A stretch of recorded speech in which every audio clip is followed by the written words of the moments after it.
Good afternoon, everyone. Thank you for joining us. Israel's ambassador to the United Nations, Danon, will deliver a brief statement ahead of this afternoon's Security Council. He will take your questions afterwards. If you are called to ask a question, please remember to state your name and your news outlet. Thank you. Good afternoon. I came here today to speak about the Palestinian Authority and their poor choice to embrace terror and violence rather than condemn it. I will elaborate about the PA poor, weak, incompetent leadership when we have the discussion later on in the Security Council. Regarding Lebanon, at this stage, I cannot give any specific comments regarding the attack in Lebanon.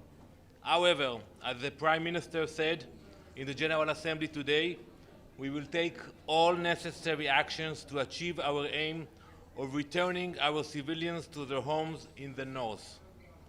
True to that word, the Israel Defense Forces conducted a precise attack on Hezbollah's central headquarters once the core of its terror operations, not anymore. They intentionally built under residential buildings in Beirut. Hezbollah, they are cowards.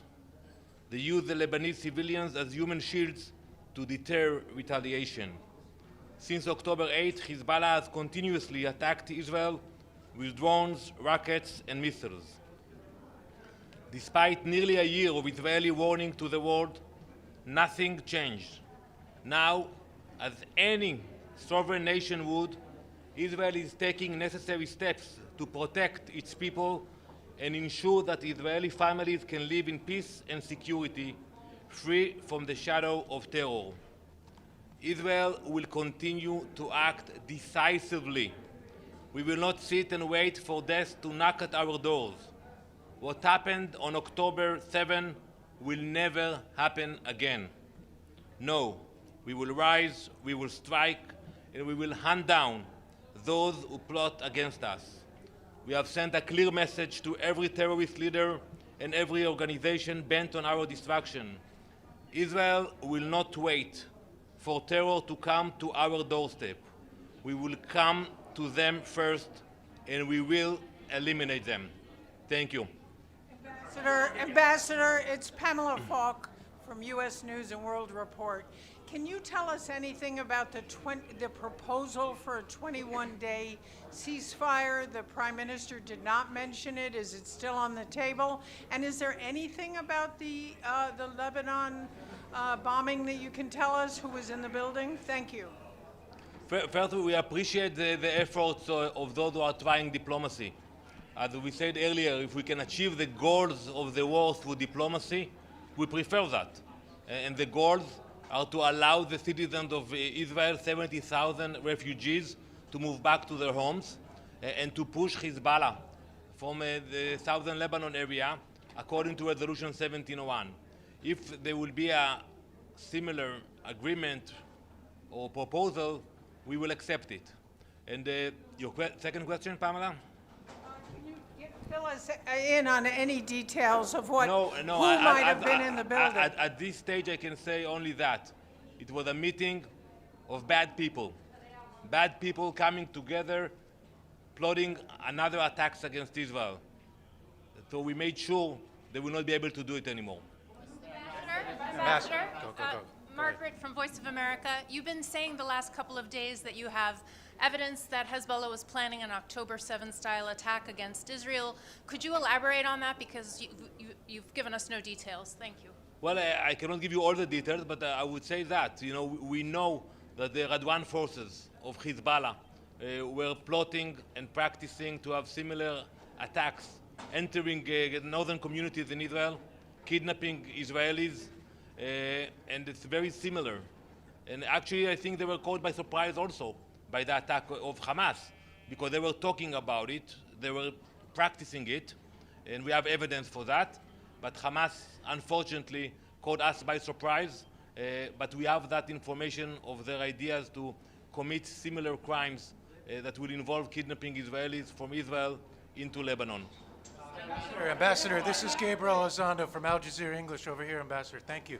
Gabriel Elizondo from Al Jazeera English. Yeah. Thank you for the question. Thank you for Were you targeting Hassan Nasrallah? When I said that it was a meeting of bad actors, Nasrallah is a bad actor. He's a terrorist. He has the blood on his hands for many Americans, thousands of Israelis. So I think he should be punished for that. I cannot confirm now whether he was in that meeting or not, but when I speak about bad actors, he's one of them. Yes? Ambassador, CCTV, just one quick question. Do you have any update on the second phase of the polio campaign in Gaza? Will Israel agree to do that? We are moving ahead. We are working very closely with WHO and UNICEF.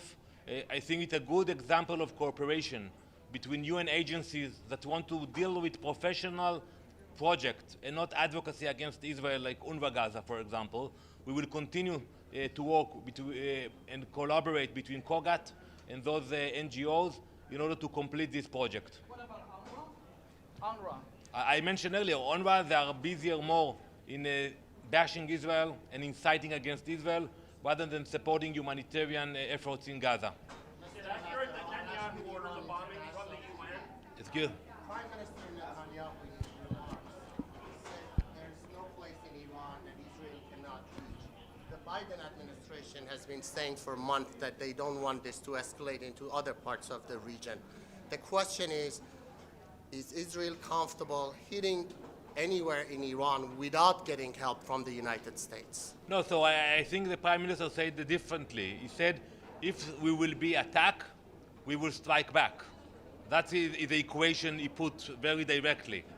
We have no intention to start an attack, but if somebody will attack us, we have the capabilities, we have the technology to attack back, and we have proved it in the past. We'll take maybe one last question, because I know the Minister... Yes, please. From the UN? Ambassador Stefano Vaccara, Ital Press, La Voce di New York. Ambassador, are you at war with Lebanon? Are you going to declare war to this country? You are bombing its capital. Usually, I mean, when a country bombs the capital of another country, is at war. So let's start with the facts.